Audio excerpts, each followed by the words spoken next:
Adama Bictogo, bonjour. Bonjour. L'opposition appelle à la mobilisation de ses partisans contre la candidature d'Alassane Ouattara et contre les conditions dans lesquelles se déroule le processus électoral en vue de la présidentielle du 31 octobre. Henri Konan-Bédier a même appelé à la désobéissance civile. Quelle est votre réaction? L'opposition excelle dans son incohérence. On ne peut pas en même temps avoir déposé ces dossiers à la commission électorale, avoir donc accepté que ces dossiers soient transmis au Conseil constitutionnel, acceptant ainsi les principes que nous impose donc le processus électoral. On ne peut pas en même temps vouloir la chose et son contraire. Parce qu'à la vérité, l'opposition n'a pas préparé cette élection. L'opposition qui brille par son incapacité à faire une offre politique est en train donc d'organiser les Ivoiriens autour de sujets qui ont déjà divisé tels que les fantômes de l'ivoirité. Le président Bédier porte pour l'opposition un message de désobéissance qui n'a pas été suivi par les Ivoiriens parce qu'il est inaudible. Cette opposition n'est pas capable de mobiliser sur le terrain massivement, contrairement au RHDP, c'est ce que vous dites. Tout à fait. C'est une opposition aux abois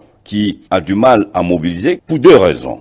La Côte d'Ivoire aujourd'hui, par ses performances économiques, a permis à une grande majorité des Ivoiriens de tirer profit de la croissance, mais de pouvoir se projeter. Et donc les Ivoiriens, dans leur majorité, sont jaloux d'aujourd'hui des performances que nous avons et de la stabilité que connaît notre pays. Ce qui est un frein pour l'opposition. L'opposition n'a qu'un seul élément, c'est toujours de parler de réconciliation. De quelle réconciliation parle-t-il? Parce que les Ivoiriens, dans leur grande majorité, se sentent bien. Mais ce qu'ils utilisent à la vérité, c'est d'organiser les oppositions intercommunautaires pour pouvoir donner l'impression que les Ivoiriens ne s'entendent pas. Donc aujourd'hui, pour nous, le RHDP, devant cette désobéissance, nous avons demandé à nos gens de rester mobilisés parce que ce que nous ne pouvons pas accepter, c'est qu'on installe la chienlit. Donc nous invitons l'opposition à plus de responsabilités. Si l'opposition est réellement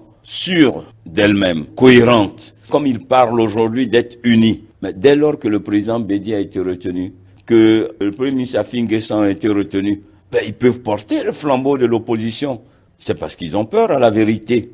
Le représentant de l'ONU en Afrique de l'Ouest, Mohamed Ibn Chambas, est à Abidjan en ce moment. Lundi, il a appelé les acteurs politiques à la concertation. Qu'est-ce que ça vous inspire? La concertation a toujours existé. Il y a eu le dialogue politique.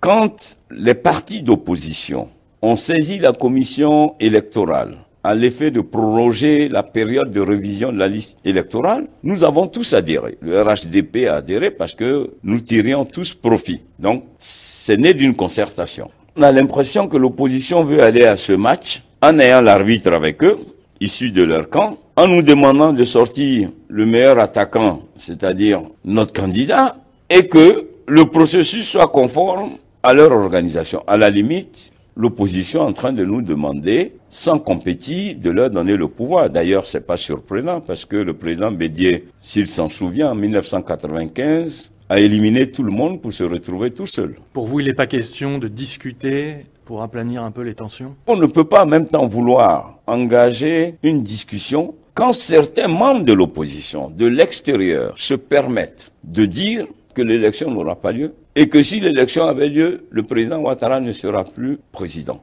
Vous faites allusion à Guillaume Soro. Je trouve cela irresponsable, prétentieux, et nous ne pouvons pas l'accepter. C'est pas le mode à utiliser pour aller à une concertation. Le président Alassane Ouattara et le RHDP ont toujours prôné le rassemblement et la concertation. Ceci étant, la concertation doit se tenir dans un cadre légal avec des points précis. On ne peut plus revenir sur la commission centrale électorale. Il n'en est pas question. On ne peut pas revenir sur la décision du Conseil constitutionnel. Pas question d'un report du scrutin. Il n'y a pas de raison de reporter les élections. D'abord, la date est constitutionnelle, d'une part. Et deuxièmement, jusque-là, la commission électorale a fait un parcours sans faute. La révision électorale s'est bien passée. Les parrainages, pour ceux qui ont respecté les normes, ont pu avoir leur parrainage. Beaucoup contestent. Si vous regardez ceux qui contestent, c'est ceux qui, à la réalité, n'ont aucun poids politique. Dans tous les cas, ils auraient contesté. Donc je pense qu'il n'y a rien aujourd'hui qui puisse justifier un report des élections. Nous, Nous sommes en ordre de bataille parce que ce qui compte, c'est gagner les élections. Et nous, le RHDP, nous sommes organisés pour gagner cette élection. Si l'opposition appelle au boycott, est-ce que vous ne craignez pas une crise post-électorale grave? La crédibilité d'une élection ne se juge pas au nombre de participants. La crédibilité d'une élection se juge par la qualité du processus et très souvent par le taux de participation à l'élection. Si les Ivoiriens ne boudent pas l'élection et que des candidats refusent d'y aller, l'élection demeure crédible et légitime. Adama Bictogo, merci.